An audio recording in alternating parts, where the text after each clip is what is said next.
Olá a todos! Neste segundo vídeo abordaremos as preocupações a ter com o local onde instalamos a incubadora, a sua limpeza e a alimentação em termos de energia elétrica. Este trabalho é um contributo para a preservação das espécies e para a defesa da avicultura. O espaço onde colocamos a incubadora é bastante importante, pois irá ter uma grande influência no desempenho da incubadora. Os fabricantes recomendam uma temperatura ambiente entre os 20 graus e os 25 graus e uma umidade relativa nunca superior a 50%. Para além destes valores de referência, é importante que a sala de incubação possua condições de temperatura e umidade bastante estáveis. O que isto quer dizer é que a temperatura e a umidade do local onde a incubadora está não devem sofrer variações com a hora do dia ou o dia do mês, principalmente a umidade, pois, como veremos, será este o principal fator que vai determinar o desenvolvimento do embrião no ovo e o nosso sucesso na incubação. Para entendermos melhor a influência da temperatura da sala de incubação na incubadora, observemos os seguintes aspectos. O circuito de aquecimento de uma incubadora é bastante simples. Se a temperatura ambiente da sala de incubação for baixa, vai exigir com que este circuito esteja em constante funcionamento, podendo muitas vezes não ser suficiente para conseguir levar a temperatura no interior da incubadora aos 37,4 que temos muitas vezes como referência de incubação. Por outro lado, se a temperatura ambiente da sala rondar os 35 graus,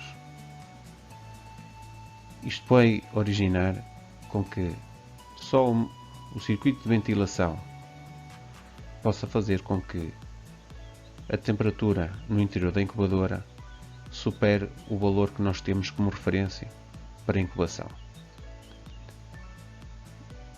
Já que a incubadora apenas possui um circuito de aquecimento, se a temperatura já é alta, este circuito de aquecimento não vai conseguir baixar a temperatura. Para isso seria necessário termos um sistema de refrigeração no interior da incubadora, o que nenhuma incubadora no mercado possui. Por esta razão, os fabricantes recomendam aqueles valores de referência como sendo os ideais para que todo o mecanismo de aquecimento que está incorporado na incubadora funcione da forma correta. Outro aspecto importante na sala de incubação é a sua exposição solar. Salas com uma grande exposição solar vão sofrer grandes variações de temperatura ao longo do dia.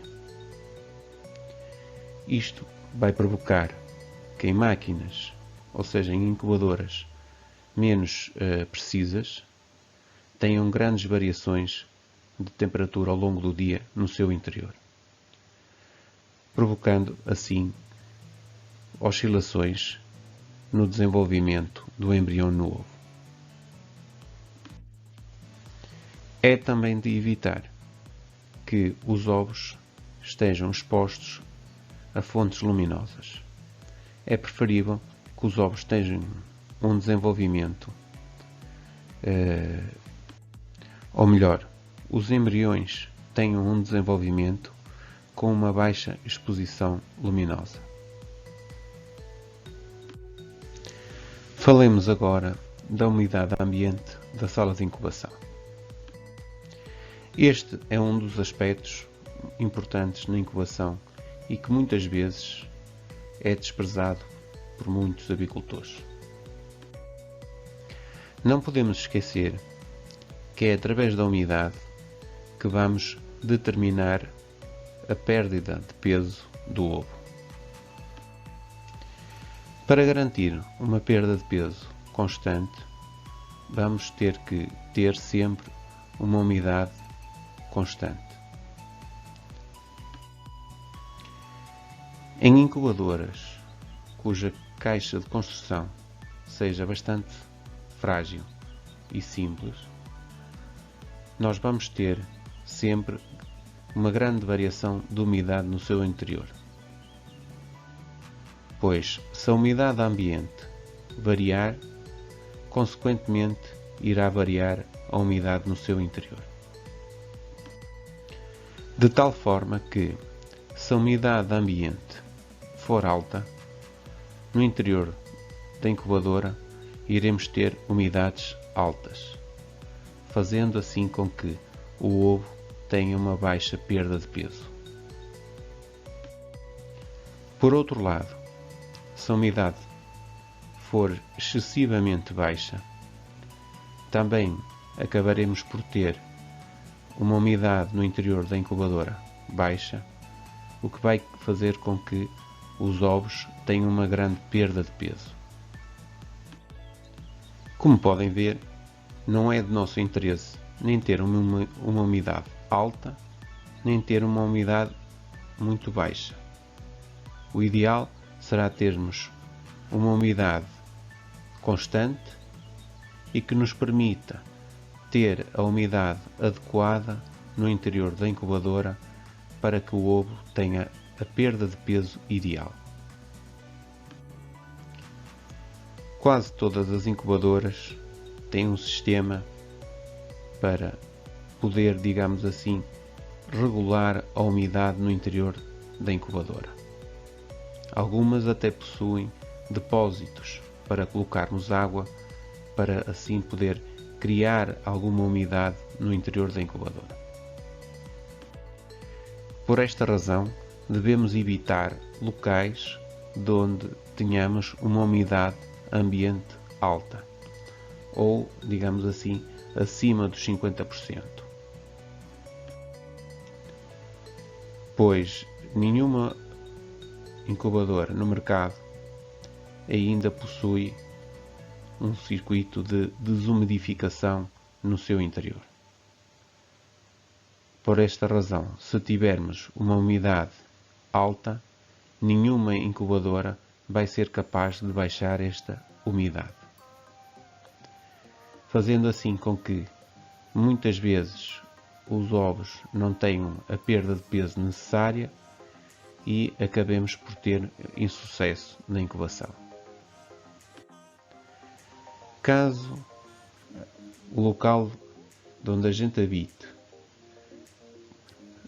tenha umidades altas, temos de ponderar a utilização de um desumidificador na sala, para assim conseguir obter umidade mais baixa na sala e permitir que o circuito que algumas incubadoras têm ou o mecanismo que elas possuem para regular a umidade seja capaz de assim estabilizar e, digamos assim, conseguirmos obter no interior da incubadora a umidade necessária para obtermos a perda de peso ideal, para garantir assim o correto crescimento do embrião no interior do ovo. Em relação ao local que escolhermos, devemos ter também sempre em atenção que a incubadora deve ser colocada numa mesa ou numa estante que esteja isenta de vibrações, pois estas vibrações poderão prejudicar no desenvolvimento do embrião no ovo. Da mesma forma, para que a nossa máquina tenha um funcionamento estável, o local deve estar isento de correntes de ar, pois estas correntes de ar vão ter influência na temperatura e na umidade que a incubadora terá no seu interior. Sempre que iniciamos uma época de incubação, devemos garantir a limpeza e a desinfecção da nossa incubadora. Hoje em dia, devido ao Covid, existem imensos produtos de desinfecção no mercado. Para mim, um dos produtos de eleição é o vinagre de cidra. Um outro produto que também utilizo é o álcool etílico. A falta de higiene na nossa incubadora pode originar que muitos ovos possam ser infectados por bactérias, fazendo assim com que tenhamos ovos abortados ao longo da incubação. E estas perdas podem ser evitadas tendo o correto protocolo de limpeza e desinfecção ao longo de todo o ano de incubação. A ligação da incubadora à energia elétrica não deve ser feita diretamente à rede elétrica, mas sim através de um UPS, para assim evitar que falhas ou variações de energia passem para a incubadora e para garantir que, em caso de uma falha prolongada de energia à incubadora, esta se mantenha em funcionamento. Existem 3 tipos de UPS, que se distinguem pelo sinal elétrico obtido na sua saída.